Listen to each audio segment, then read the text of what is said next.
You are standing in line for bread. The price tag above the counter changes while you wait. Just a moment ago, a loaf cost 100 billion marks. Now, it's 200 billion. The woman in front of you isn't carrying a wallet. She is pushing a construction wheelbarrow. Do you think there are bricks in there? No. It's money. A mountain of paper just to buy one bottle of milk. This isn't a horror movie, and it's not science fiction. It is a reality that repeats itself with mathematical precision. Weimar Germany, Zimbabwe, Venezuela, Lebanon. The average lifespan of a fiat currency is 27 years. The dollar, unpegged from gold, is over 50 years old. Do you know how to count? Math says we are walking on the edge of a cliff.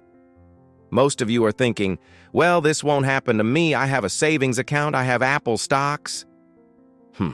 Let me take off your rose-colored glasses. When the rules of the game change overnight, your bank account turns into a set of useless pixels. Your bonds become toilet paper. In Lebanon, people lost 90% of their life savings in a couple of months. Doctors became taxi drivers just to buy food. So what actually survives when money dies? I studied the financial autopsies of the last 100 years. I won't tell you fairy tales about a 60-40 portfolio diversification. That strategy is dead. Today, I will tell you about 5 assets that actually saved lives when empires collapsed. And spoiler alert, it's not what the bank is selling you. Now, let's talk about your favorite asset, gold. I know what you're thinking. Mr. Market, gold is God's money. It survived the Roman Empire. Yeah, you're right, but there is one tiny problem. Have you ever tried buying a can of tuna with an ounce of gold? Picture this. The lights are out. The banks are closed.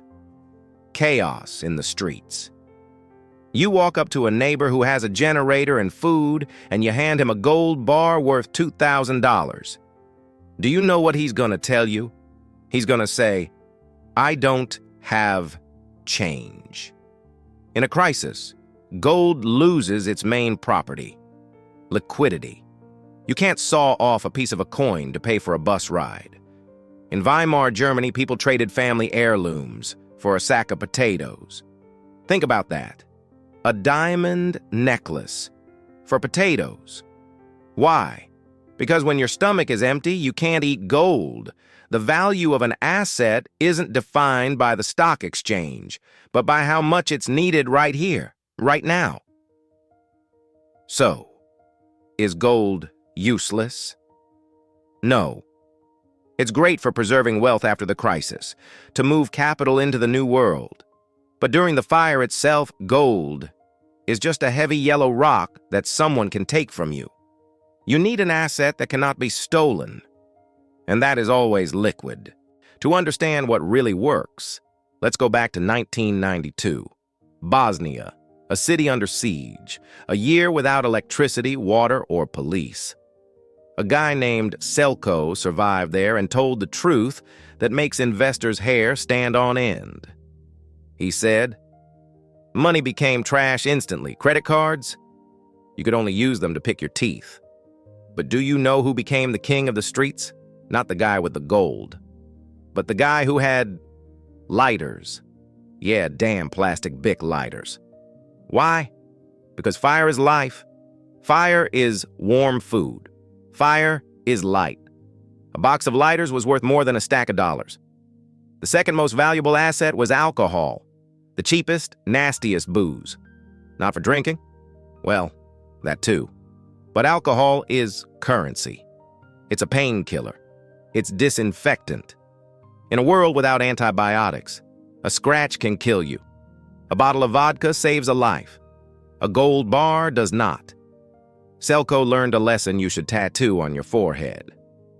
Things you use every day are worth 100 times more than things you just look at in a safe. This is called survival liquidity. And now, the main secret. An asset that cannot be confiscated. It cannot be taxed. And it doesn't depend on the dollar exchange rate. Financiers call this human capital. I call it the Amish Hedge. Look at the Amish. Those guys in hats and beards. We laugh at them because they don't use iPhones. But if the global grid goes down tomorrow, if the electricity turns off forever, the Amish won't even notice. They will keep building houses, growing food, making clothes. They are anti-fragile. In the modern world, we have become helpless. Do you know how to fix your faucet? Do you know how to grow a tomato?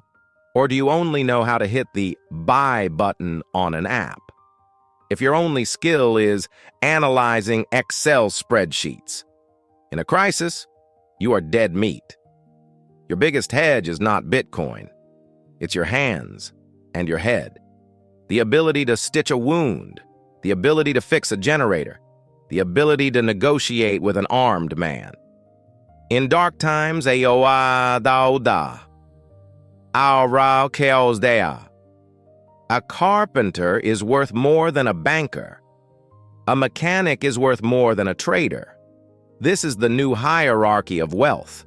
There is one more dangerous illusion we need to destroy. The Rambo myth. I see the comments. Guys saying, I don't need skills. I have a shotgun and a bunker. I'll just shoot anyone who comes close. Listen to me. You are not John Wick, and you are not Rambo. You have to sleep eventually, and the moment you close your eyes, your bunker becomes a coffin. In Bosnia, the lone wolves were the first to die. Do you know why? Because a lone man with a lot of supplies is not a survivor. He is a loot drop. He is just keeping those supplies warm for a gang that works together.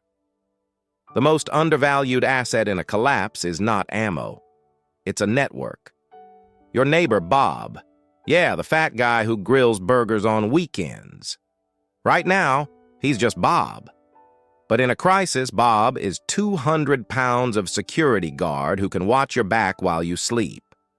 If you have 10 gold bars and 0 friends, you are poor.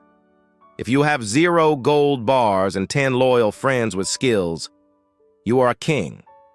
Stop fantasizing about being a hero in a wasteland. Start building alliances. Talk to your neighbors. Find out who is a nurse, who is a mechanic, who has a truck. Build your tribe now. Because when the lights go out, trust will be the only currency that doesn't inflate. Now let's talk about your escape plan. I know what 90% of you are planning. When the grid goes down, I'll grab my tent and go live in the woods. Let me be brutally honest. You are a city boy. You get cold when the AC is too high. If you run to the forest without years of experience, you won't die from a bandit. You will die from diarrhea or hypothermia in less than 2 weeks. The woods are not a Disney movie. They are a cold, wet grave for unprepared tourists. Unless you already own a farm and know how to work it, your best bet is to bug in. Stay where you are. But here's the trick. You need to master the art of the gray man. In a collapsing economy, standing out is a death sentence. If you drive a clean SUV while everyone else is walking, you are a target. If you wear tactical gear and look like a soldier, you are a threat. If you look too poor and weak, you are a victim. You want to be invisible, average, boring, forgettable. Look like you are struggling just as much as everyone else, even if your backpack is full of gold and medicine. Don't cook steak when your neighbors are starving. The smell alone will get you killed. The best camouflage isn't a ghillie suit. It's a dirty jacket and a tired face. Be a ghost. Ghosts don't get robbed. So what should you do right now? Run, sell stocks, and buy a goat? No, don't be an idiot. But start diversifying your portfolio for real. Here is your shopping list for this weekend. Forget about ETFs. Go to the hardware store. Number 1, energy. Batteries, solar chargers, fuel. Number 2, hygiene. Soap, toothpaste, alcohol. In Venezuela, a bar of soap became a luxury item. Number 3, tools. A good knife, a multi-tool, things that work forever. And most importantly, invest in knowledge. Download medical books. Learn something real. Stop being just a consumer. Become a maker. The system might fall. Banks might close. But if you have skills and the right supplies, you won't just survive, you will thrive. You will be the guy everyone else comes to. This was Mr. Market. If you don't want to be a victim in the next crash, hit that subscribe button. We have a lot more work to do. Class dismissed. Now go buy some lighters.